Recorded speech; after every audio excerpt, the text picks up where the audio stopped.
ಅವರನ್ನ ಬಿಟ್ಟು ಇವರನ್ನ ಬಿಟ್ಟು ಅವ್ರು ಯಾರು ಅಂತ ಹಳ್ಳಿಗಳ ಕಡೆಗೆಲ್ಲ ಮಕ್ಕಳು ಕಣ್ಣ ಮುಚ್ಚಾಲೆ ಆಟ ಆಡ್ತಾರೆ. ಆದರೆ ಈಗ ಟೀಮ್ ಇಂಡಿಯಾದಲ್ಲಿ ಈ ಆಟವನ್ನ ಹೆಡ್ ಕೋಚ್ ಆಗಿರುವಂತಹ ಗೌತಮ್ ಗಂಭೀರ್ ಹಾಗೆ ಮ್ಯಾನೇಜ್ಮೆಂಟ್ ಆಡ್ತಾ ಇದೆ. ಪಂದ್ಯದಿಂದ ಪಂದ್ಯಕ್ಕೆ ಕಣ್ಣು ಮುಚ್ಚಿಕೊಂಡು ಪ್ಲೇಯರ್ಗಳನ್ನ ಪಿಕ್ ಮಾಡ್ತಿದ್ದಾರೆ. ಪ್ಲೇಯಿಂಗ್ 11ನಲ್ಲಿ ಇವತ್ತು ಆಡಿದವರು ನೆಕ್ಸ್ಟ್ ಆಡ್ತಾರೆ ಅಂತ ಯಾವ ಗ್ಯಾರಂಟಿನೂ ಇರಲ್ಲ.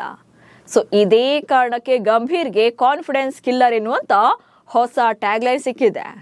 ಸೋಷಿಯಲ್ ಮೀಡಿಯಾ ನೋಡಿಕೊಂಡು ಟೀಮ್ ಫೈನಲ್ ಮಾಡ್ತಿದ್ದಾರೆ ಎನ್ನುವಂತ ಆರೋಪವೂ ಇದೆ. ಅಷ್ಟಕ್ಕೂ ಗಂಭೀರ್ ನಿರ್ಧಾರಗಳು ಆಟದ ಮೇಲೆ ಹೇಗೆ ಎಫೆಕ್ಟ್ ಆಗ್ತಿವೆ, ಜೊತೆಗೆ ಕ್ರಿಕೆಟರ್ಗಳ ಕೆರಿಯರ್ಗೆ ಮಾರಕ ಆಗ್ತಿದ್ಯಾ, ಈ ಬಗ್ಗೆ ಹೇಳ್ತೇನೆ. ನಾನು ಶಾಂತ. ನೀವು ಸುದ್ಯಾನದ ಸಬ್ಸ್ಕ್ರೈಬರ್ ಆಗೋದಕ್ಕೆ ಮರಿಬೇಡಿ. ಭಾರತ T20 ತಂಡ ಇತ್ತೀಚೆಗೆ ಐರ್ಲೆಂಡ್ ವಿರುದ್ಧ ಹಾಗೆ ಇಂಗ್ಲೆಂಡ್ ವಿರುದ್ಧದ ಸರಣಿಗಳಲ್ಲಿ ಕ್ಲೀನ್ ಸ್ವೀಪ್ ಆಗಿದೆ. ಇತಿಹಾಸದಲ್ಲೇ ಫಾರ್ ದಿ ಫಸ್ಟ್ ಟೈಮ್ ಈ ಎರಡೂ ತಂಡಗಳ ವಿರುದ್ಧ T20 ಸರಣಿಯನ್ನ ಸೋತಿರೋದು. ಈ ಸೋಲಿಗೆ one of the main reason Gambhir ಅವರ ನಿರ್ಧಾರಗಳು ಕೂಡ. ಲಾಜಿಕ್ ಇಲ್ಲದ ಎಕ್ಸ್ಪೆರಿಮೆಂಟ್ಗಳು. ಆಟಗಾರರ ಕಾನ್ಫಿಡೆನ್ಸ್ ಕೊಲ್ಲುತ್ತಿದ್ದಾರ ಗಂಭೀರ್. ಭಾರತ ಸತತ 2 T20 ಸರಣಿಗಳನ್ನ ಸೋತಿದೆ. ಈ ಸೋಲುಗಳಿಗೆ ಆಟಗಾರರ ಕಳಪೆ ಪ್ರದರ್ಶನವೇ ಮುಖ್ಯ ಕಾರಣ, ಅದರಲ್ಲಿ ಡೌಟೇ ಇಲ್ಲ. ಆದರೆ ಗೌತಮ್ ಗಂಭೀರ್ ಹಾಗೆ ಟೀಮ್ ಕೆಲ ಪ್ಲೇಯರ್ಗಳನ್ನ ಟಾರ್ಗೆಟ್ ಮಾಡ್ತಾ ಇರೋದು ಕ್ಲಿಯರ್ ಆಗಿ ಗೊತ್ತಾಗ್ತಿದೆ.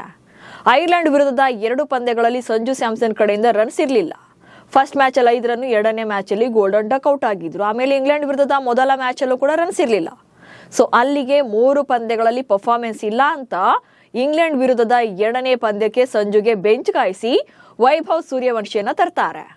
ವೈಭವ್ ತಮ್ಮ ಡೆಬ್ಯೂ ಮ್ಯಾಚ್ ಅಲ್ಲಿ 14 ರನ್ನು, ಆಮೇಲೆ 13 ರನ್ನು, ಮತ್ತೊಮ್ಮೆ 15 ರನ್ ಗಳಿಸಿ ಔಟ್ ಆಗ್ತಾರೆ. ಸೊ 3 ಪಂದ್ಯಗಳಲ್ಲಿ 42 ರನ್ಸ್ ಬರ್ತಾ ಇದ್ದಂತೆ ಕೊನೆ ಮ್ಯಾಚ್ ನಲ್ಲಿ ವೈಭವ್ಗೆ ಅವಕಾಶವನ್ನೇ ಕೊಡಲಿಲ್ಲ. ಪ್ಲೇಯಿಂಗ್ 11ನಿಂದ ಅವರನ್ನ ಹೊರಗಿಟ್ಟು ಮತ್ತೆ ಸಂಜುರನ್ನ ಓಪನರ್ ಆಗಿ ಕರೆತರ್ತಾರೆ. ಸೊ ಬೌಲಿಂಗ್ ನಲ್ಲೂ ಕೂಡ ಪಂದ್ಯದಿಂದ ಪಂದ್ಯಕ್ಕೆ ಈ ಬದಲಾವಣೆಗಳು ನಡೆದ್ವು. ಆದ್ರೆ ರನ್ಸ್ ಇಲ್ಲದ ಇಶಾನ್ ಕಿಶನ್ ಆಗ್ಲಿ ಅಥವಾ ತಿಲಕ್ ವರ್ಮನ್ ಆಗ್ಲಿ ಹೊರಗೆ ಇಡ್ಲಿಲ್ಲ. ಸೊ ಇಲ್ಲೇ ಗೊತ್ತಾಗುತ್ತೆ ಗಂಭೀರ್ ಕೆಲವರನ್ನ ಮಾತ್ರ ಟಾರ್ಗೆಟ್ ಮಾಡ್ತಿದ್ದಾರೆ ಅನ್ನೋದು. ಗಂಭೀರ ಇದೇ ನಿರ್ಧಾರಗಳೇ ಕೆಲ ಆಟಗಾರರ ಕಾನ್ಫಿಡೆನ್ಸ್ ನೇ ಕಿಲ್ ಮಾಡ್ತಿದ್ದಾರಾ ಅಂತ ಮಾಜಿ ಕ್ರಿಕೆಟಿಗರು ಆಕ್ರೋಶ ವ್ಯಕ್ತಪಡಿಸಿದ್ದಾರೆ. ಭಾರತದ ಕ್ರಿಕೆಟ್ ನಲ್ಲಿ ಇಷ್ಟೊಂದು ಗೊಂದಲ ನೋಡಿಲ್ಲವೆಂದ ಕೈಫ್.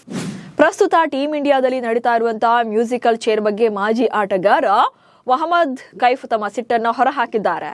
ವೈಭವ್ ಸೂರ್ಯವಂಶಿ ಹಾಗೆ ಸಂಜು ಸ್ಯಾಮ್ಸನ್ ಅವರ ವಿಚಾರದಲ್ಲಿ ತೆಗೆದುಕೊಂಡ ನಿರ್ಧಾರಗಳನ್ನ ಪ್ರಶ್ನೆ ಮಾಡಿದ್ದಾರೆ.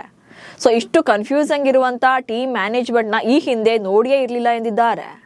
ಇಂಗ್ಲೆಂಡ್ ವಿರುದ್ಧದ 4 ಪಂದ್ಯಗಳ ಸೋಲುಗಳಿಂದ ಟೀಮ್ ಇಂಡಿಯಾ T20 ರ್ಯಾಂಕಿಂಗ್ ನಲ್ಲಿ ನಂಬರ್ 1 ಸ್ಥಾನವನ್ನೇ ಕಳ್ಕೊಂಡಿದೆ.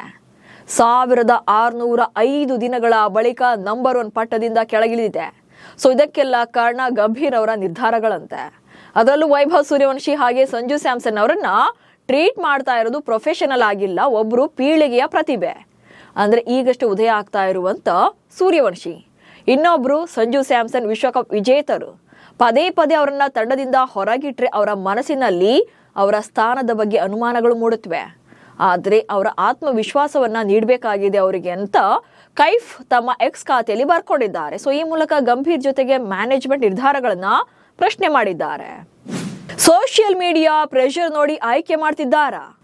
ಇನ್ನು ಟೀಮ್ ಸೆಲೆಕ್ಷನ್ ಬಗ್ಗೆ ಅಶ್ವಿನ್ ಕೂಡ ಪ್ರಶ್ನೆಯನ್ನ ಮಾಡಿದ್ದು, ಸೋಷಿಯಲ್ ಮೀಡಿಯಾ ಟ್ರೆಂಡ್ ಹಾಗೆ ಪ್ರೆಷರ್ ನೋಡಿ ಅವಕಾಶಗಳನ್ನ ನೀಡ್ತಿದ್ದೀರಾ ಅಂತೇಳಿ ಪ್ರಶ್ನೆಗಳನ್ನ ಮಾಡಿರುವಂತದ್ದು.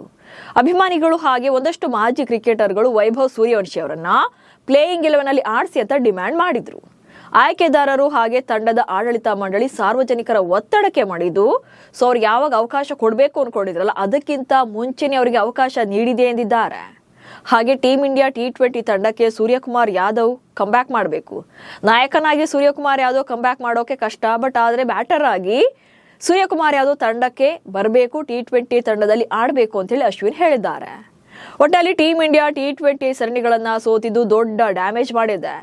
ತಂಡದ ಒಳಗೂ ಹೊರಗೂ ಮಾಯದ ಗಾಯವಾಗಿದೆ. ಆದರೆ ಮುಂದಿನ ಪಂದ್ಯಗಳಿಗಾದ್ರೂ ಕೂಡ ಆಟಗಾರರ ಆಯ್ಕೆ ವಿಚಾರದಲ್ಲಿ ಎಚ್ಚರಿಕೆ ವಹಿಸಲೇಬೇಕಿದೆ. ನಮಸ್ಕಾರ.